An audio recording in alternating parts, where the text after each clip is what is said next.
Orient is a pretty fascinating anime, especially the first season. The creator of the manga, Shinobu Otaka, wrote another great battle manga named Magi, but the execution in the early stages of each is very different. In Magi, the protagonist, Aladdin, already has his powers from the first chapter and episode. The deuteragonist, Alibaba, shows his fighting abilities by episode 2 and gains his power at the end of the first arc, finally showing them off in the next arc he appears in, which is episode 9. Like a traditional battle manga, battles are used to solve conflicts of most arcs. But Orient is kinda different. It's much slower and reminiscent of early Hunter x Hunter. You'll understand by the end of this paragraph.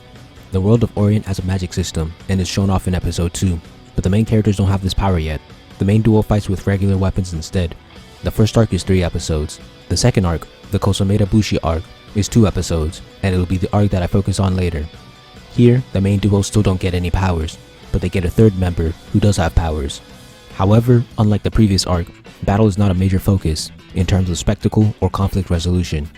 The next arc is the last one of season 1, the Mayan Arc. In episode 7, the deuteragonist finally gets his powers, and in episode 10, the protagonist gets his. This arc is more traditional in a battle sense. The conflict is resolved by beating the bad guys, but as you can see, the protagonist takes 10 episodes to get his powers and the deuteragonist takes 7. This brings me to the Kosameda Bushi arc. In this arc, the main duo doesn't have any powers and they barely do any fighting. Even the upcoming third member barely fights despite having powers. On the surface, this looks like a battle manga failing at its genre, but the story makes up for this by understanding what makes a story tick.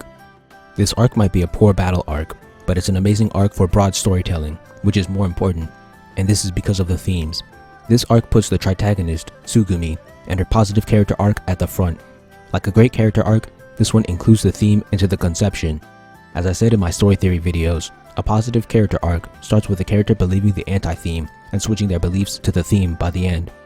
Here, the anti-theme is that everyone in Kosameda Hideyo's Bushidan is useless without him. The theme is that they aren't useless without him. Tsugumi is the main victim of the anti-theme from our perspective. She's been trained to be obedient to him. This is the trait A. The event B that pushes her into trait B is spread out. The initial sparks are started when Hideo wants to use the civilians in the Bushidan to fight an upcoming Oni rather than running away. Tsugumi is opposed to this, but she's been brainwashed so well that she's physically incapable of going against him. The protagonist, Musashi, notices that she's bottling something up, but again, she's incapable of opposing the leader. She finally builds up courage and says that she's against his plan, and this appears to be the transition into trait B. But Hideo emotionally manipulates her, and she regresses once again. It's only once Musashi and Kojiro break Hideo's picture and give her encouragement does the event B finally finish. Tsugumi has finally made it to trait B, believing that she is not useless without Hideo, but now she needs to prove it.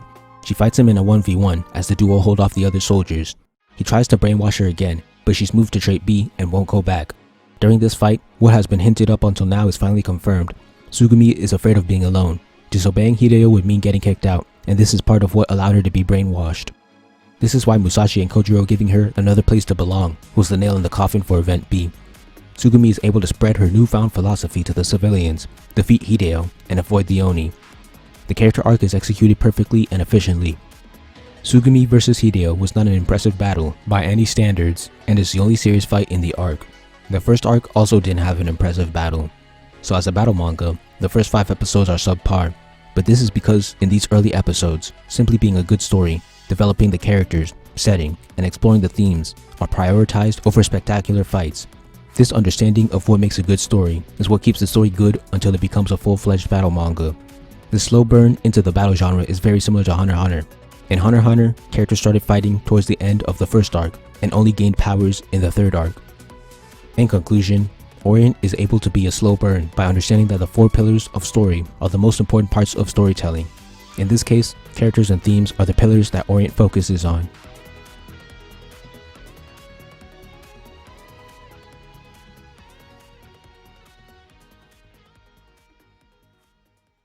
Thank you for watching. Please like, comment, share, subscribe, and help me revolutionize the manga industry by buying my manga and spreading the word. All important links will be in the description.